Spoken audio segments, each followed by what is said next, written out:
All right, good afternoon. This is People versus Everett Ayers, and that is file number 2115515SM1. And let's see, we have Ms. Schultz here on behalf of the people and Ms. Chartier on behalf of the defendant. And Mr. Ayers, are you able to hear okay? I am, sir. Thank you. Okay, great. All right, this is the date set for a plea in this case. And so, Ms. Schultz, has there been any plea offer? Your Honor, there has. The offer in this case is that the defendant would plead guilty to the domestic violence.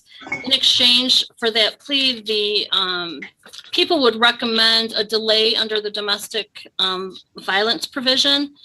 It was also our understanding that this plea would not have to be reported to the Michigan Bar Association, in that it is held in abeyance and there technically would be no conviction. If that was not the case, then the defendant would have the right to withdraw his plea without prosecutor objection. Okay, so I didn't realize Mr. Ayers is an attorney then. Yes. Obviously. And I was trying to recall the reason for Judge Burmeister recusing himself, but I guess that's it. So he probably knows Mr. Ayers from court. Well, I guess, Ms. Schultz, have you researched this? Is this I have, something that should be withheld from the Bar Association, or there's? Well, first of all, I contacted the Prosecutors Association of Michigan, and I do have an email from the president of that association that indicated that is not something that I would be required to report up and until, if it happened, then there was a violation of the delay period, and then the conviction would be entered. I would have to report it at that point, but I would not have to report it unless there was a violation. I also had contact with a Miss Cindy Bullington from the from the State Bar. She's works for the Attorney Grievance Commission, and she told me if the plea, if there's no conviction entered and the plea is held in abeyance, which is what the domestic violence statute requires, then there's no need to report unless the plea required an element of theft or dishonesty, then that would have to be, which domestic violence doesn't, then that would have to be reported even if the conviction wasn't entered, was the information that I got. All right. Well, I'm assuming the same is true for the court's reporting duties then. And Ms. Chartier, have you researched this, and is that your understanding as well? So we've researched it as well as Mr. Nyamfukuza has, and there does seem to be some sort of vagueness to it. But he spoke to Ms. Bullington, and she indicated that the only way the reporting could be avoided is if the court held the plea in abeyance for whatever reason, and then Mr. Ayers wouldn't have to report it, but and neither would we. But it's our understanding, and Mr. Ayers, you can confirm that you're not interested in accepting the offer, correct? That's correct, ma'am. Oh, I guess I didn't understand that. So Mr. Ayers is not accepting any plea at this time? Correct. Okay. All right. Well, that makes it simple and less for me to think about anyway. So, all right. So, and I guess I just want to confirm that with you, Mr. Ayers. Obviously, a deferred sentence is typically a pretty good deal. You could walk away without any conviction in this case if you follow all the terms and conditions of probation. And it's possible that this doesn't even get reported to the Bar Association. And as an attorney, I'm sure you realize that if you're convicted, there will be a conviction, and it obviously would need to be reported to the Bar Association. But I'm sure you've thought about this a lot. You've discussed it with your attorney, and you're rejecting the plea offer at this time, correct? Yes, Your Honor. Okay. All right. Well, I guess the next step would be to set this for trial. And typically what we do in this county anyway, or this district, is we set cases for a final conference to give the parties, I guess, one more chance to try to resolve the case before going to trial. And that's been true since the pandemic hit, because we've had a lot of cases stacking up because SCAO is not allowing us to hold jury trials currently. The hope is that we will be back to doing jury trials in mid-July, maybe picking juries for those cases at the beginning of July, just to give you some idea.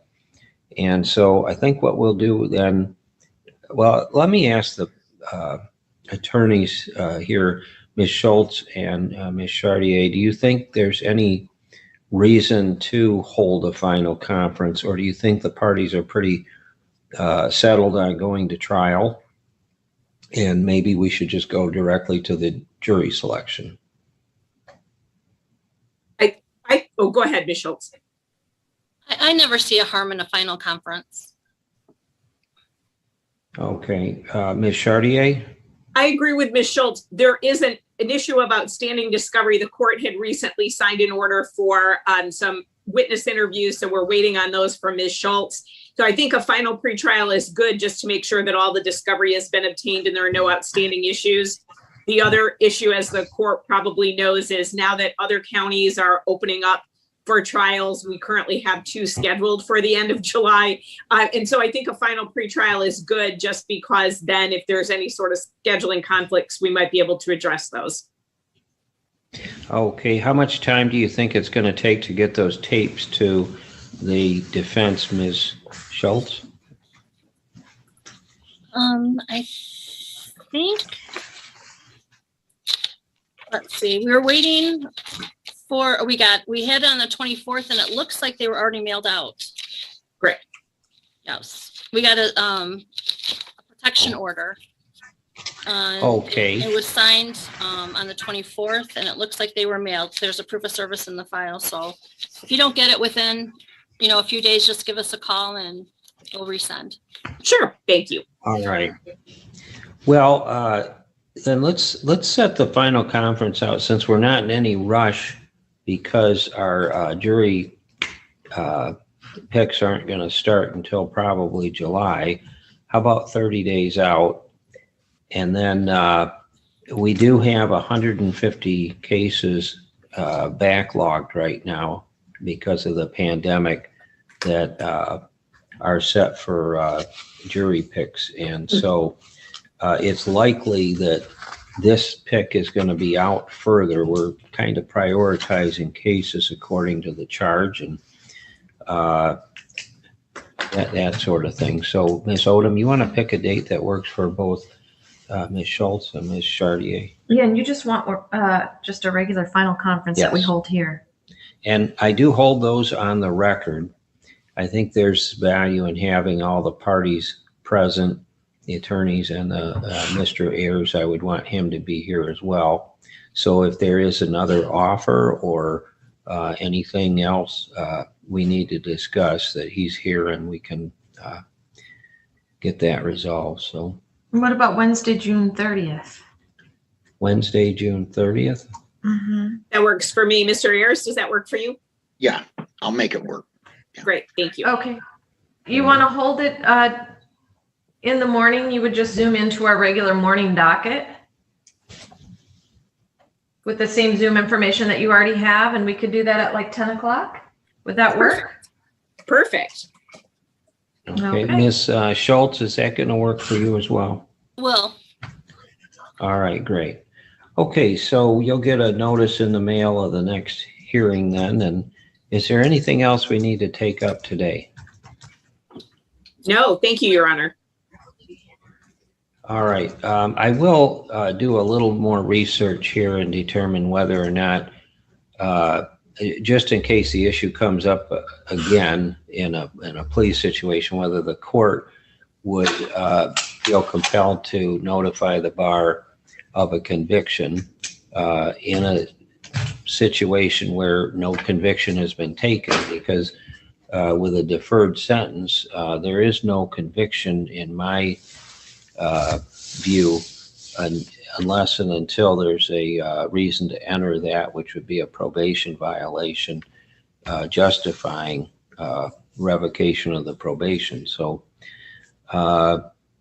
okay, so that's it for today. We're all set, and feel free to sign out at this time. Thank you all. Thank you, Your Honor. Thanks. Talk to you later, Mary. Have a good Thank weekend. you. You too.